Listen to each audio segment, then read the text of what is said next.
Okay, next question. Number 4. Okay, if one did not previously dress modestly and they knew it was wrong while doing it, do they have to do anything additional for Teshuvah, like a fast, or is the standard 3-step Teshuvah process, which includes a permanent change, enough? The Teshuvah for wasting seed, the Arizal says, is 84 fasts. Now, this generation that we don't have anybody that can really do 84 fasts, so we replace it with money. Replace it with money, meaning the person needs to pay for 84 meals. So if an average meal is $5, every time a person wasted seed is $5, so it's $420. That's to make up for one wasting seed, meaning that a person needs to make wasting seed already as part of their maaseh, part of their tzedakah. Part of their money goes to wasting seed on a regular basis. Needless to say, a woman that is immodest, that caused men to waste seed, also has a very serious problem. So the solution to both of them is the same, which is what we mentioned before. Not only stop the sin, not only regret the sin, not only make sure you put a fence, but encourage other people to do tshuva for it. Why? Because if you take the money that you were going to give to some Beit Knesset to buy the 18th Sefer Torah, or you're going to take the money and you're going to go buy people sufganiyot so you get extra fat on Chanukah. You're going to take the money and save some dog that has 3 legs. Hopefully he can live another 2 years. You take the money and go save some elephant in a zoo called Charlie. Instead of that, use it to save neshamot. Use it to save neshamot. You see in the back, there's somewhere over here, there's CDs over there. Those CDs are free for you to take. Free for you to take to go listen to them. Free for you to take to give it to them. Now, they actually cost money, though. They didn't come from man. It wasn't man. They didn't come from Shemayim by themselves. They actually cost money. People paid for them. People donated. We give them for free. Same thing with the books over there. Those books are free for you to take. Enjoy them. They're good for you to read, to learn. If you know what you're talking about, you know how to read Hebrew and so on, go read them. B'ezrat Hashem, you'll enjoy them. But they also cost money. So people paid for them, and we give them for free. The mitpachot. Somebody, a woman wants to take on the mitzvah of mitpachat, to do kisur rosh. Kosher kisur rosh, she wants to put a mitpachat. We have mitpachot over there. Tzitziot. Someone wants to take a mitzvah to protect themselves 24 hours a day and also fulfill a mitzvah by wearing a tzitzit. Those tzitziot are there. Everything is free. Now, it's not really free, but it's free for you. Point is, you want to help people do tshuva, you publicize this type of work. Real Kiruv. Not Hanukkah parties, not Sifrei Torah. You could do that too.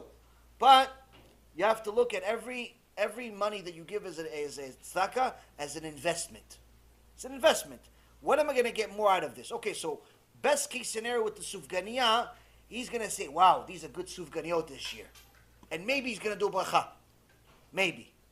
But with the CD, maybe he'll do tshuva.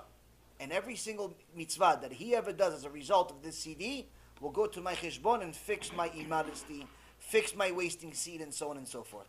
So that's what people should do as a main thing, both for wasting seed and also for modesty. I'll just add on that. It's nothing really to add, but I want to bring a point. I was once, a student of mine once came over to me and asked me, he did think of the worst sin with another person possible, with a married woman, and he wanted to do tshuva on it.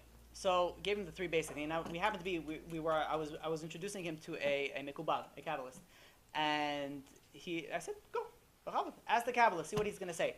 And the Kabbalist, told him that what you need to do is help other people in the sin that you fell. You want to know how to make a tikkun? You help other people in that particular sin. So I still remember one time I was giving a class. He comes in. He comes to the front. He's like, Rabbi, can I have 2 minutes? He puts it down, and puts it down. He's like, guys, I want to tell you the serious sin of adultery. And he goes on for 5 minutes in front of my class, going and putting on it. It's good. But I'm saying that there's that. I don't know if anybody wants to go in the middle of a class and be like, just want to tell you how serious it's immodest or how serious it is to waste seed. But the most simplest thing is these classes exist online. There's books about it. There's things. Just help. Be like, hey, this is really cool. Listen to it. This is really fanatic. Whatever it is that you want. Whatever gets the other person to listen to it. Listen. You have the easiest way to make it a tikkun now. Imagine what it was before this came out. Before you had technology. If you wanted to go, so it'd be like you would call people up, or call people up. If anybody knows what I'm doing over here, right? And then call them up, and they all come together, and then they give a call. Here, it's less than a second. People that don't have, you don't have social media. You have social media. You share it. It's something so easy. The biggest kicker after 120, when you realize what you could accomplish with a simple click. when you realize what you could accomplish with so little, you'd be kicking yourself. I can't believe I didn't do this more. Like, why didn't I do this? I could accomplish so much. It's the hardest thing is when you see the potential that you had with the easiest thing. Okay, moving on. Next question. Can you please talk a little bit about a woman's part? Like, what if he was thinking about a particular girl? What's her avera? Or what if it was because the way the girl dressed, acted, and spoke? I believe the rabbi already spoke about this. That obviously she has a connection to that sin as well, and to the extent of how severe it is when she's involved in that sin, and how it's because of her. Now, the way that it works is a woman would walk down the street, and let's say she's not 100% modest. This is something very, very fascinating. Let's say a woman walks down the street, modest ka'alacha, the whole shebang. She's modest the way it covered all places that she's supposed to. And you still have a pervert that goes and looks at her and does a sin. Did she violate anything? She didn't. She did what she was supposed to. She needed to go to buy something. It's her fault that there's a pervert over there? No. But what happens if her skirt was a little bit short? Or something was not so modest? Just by a little bit. All of a sudden, she goes from tatu to chayav. All of a sudden, for something so little, it changes drastically for what she has. So yes, she is involved in the sin as well, and it's a very, very serious a level of a transgression. That's why people don't people are always speaking about them. One of the most important things for a woman is modesty. Men also is kedusha in this type of level. It's very, very important. People don't speak about this. The Torah doesn't speak about it because let's make your life miserable. That's not. There's a purpose for everything. We're in this world for a reason. One of these reasons are this is something that needs to be fixed. This is a very important. This generation is a generation that is unprecedented. The test that we have, both in modesty and in guarding our eyes in all aspects. And fashion is the highest that it ever was, and it's just growing. So it's a test that is only going to grow. And if you don't fix it, if you don't protect yourself, your children are going to follow your way, like the rabbi was saying, and their children. One of the most scariest thing is that the way that you decide to live your life is the way that your children are going to live your life. They follow more or less in the same footsteps. Obviously, you have like different extremes. But if let's say a person decides he's not going to be religious, woman decides she's not going to be religious, what is the likelihood of those children being religious? So when you're making a decision that you don't believe in God, whatever it is, you're affecting your children, your grandchildren, and your great grandchildren for all eternity. For what? Because you think you know better. You think you know for sure. No one knows for sure that you could say that there's no such thing as Torah, there's no such thing as God. No one knows for sure. You could assume this, you could assume that. So for a chash, for a safek, for a doubt, you're willing to risk your life, your children's life for all eternity. So when you think about the consequences of every single action that you do, it makes you really reconsider everything that you do. Like the way that you dress is going to affect your children. The way that when you're looking, Chazal teach us, and this is what I believe I mentioned, that if you're careful at guarding your eyes, your children will be careful guarding your eyes. We have spiritual DNA just like we have, genetic DNA. The things that you work on also affects your children. The big thing that people don't understand is that the Greeks were very smart people. Very, very smart people. So how come these smart people were so stupid at the same time?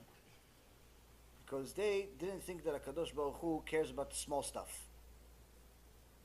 They thought, God's too big to care about my small little problem. God's too big to care about whether I do Netilat Yadayim. God's too big to care about kosher. He's too big. He's got a lot of stuff going on. Unfortunately, that's us too. We think that Hashem is too big to care about the small stuff. But in reality, that's what makes him big, because he does care about the small stuff. If Sarah Imenu, instead of saying to Avraham Avinu, okay, what do I need to do in order to help these guests, these 3 Arabs that came, they didn't know they're Malachim. These 3 Arabs came, they're visitors. Instead of going and setting up a whole feast for these people, if she would have said, you know what, Avraham, you do it. I'm tired. I'm tired. If Sarah Imenu said, I'm tired today. If Rivka, when Eliezer came, said, what? Water? Go, it's over there. Get it on your own. It's over there, make a right, make a left, go over there. What? I'm 3 years old, what do you want for my life? Go over there, what? If she said I'm tired, if she said I'm tired, guess what? She wouldn't be Sarah, she wouldn't be Rivka, she wouldn't be Rachel, she wouldn't be Leah. Our Imaot would not be our Imaot. There would just be some person that existed that you never heard about. If we're tired when it comes to mitzvot, guess what? We're not going to be the people that HaKadosh Baruch Hu wants. So every little thing is not little, it's big. In a Kadosh Baruch Hu's eyes, it's big. That's what makes a person. A righteous person is measured on the small stuff, not the big stuff. What do you do on the small stuff? Do you care about the small stuff like the big stuff? So this is what a person needs to know. When it comes to watching your eyes, it's not just about watching your eyes when the rabbi's next to you. It's easy to watch your eyes when the rabbi's next to you. Oh yeah, for the Rav, I never look. For the Rav, I'm looking. For the Rav, no, I just go. For the Rav. Oh, he's covering. No. Watching your eyes, Rabotai Karim, is when no one's looking. And you're on a computer by yourself at night at 3 o'clock in the morning. What are you looking at? When the video went on by itself. Malach HaMavet went inside, pressed on YouTube. Malach HaMavet pressed on YouTube. You have a chance. No one's there. Wife went on vacation. Everybody's on vacation. You're at 3 o'clock in the morning by yourself. What are you going to do? What are you going to do? You have a chance. They just invited you to a party and she sent you a dress for $5,000, but you know it's not a modest dress. You know it's not a modest dress. Are you going to wear it? Because it's $5,000? It's the small stuff that's big. So that's it. That's what we're measured by. If a person wants to have a good world in this world and the next, they're going to take everything seriously. Everything. If not, they're going to fail at everything.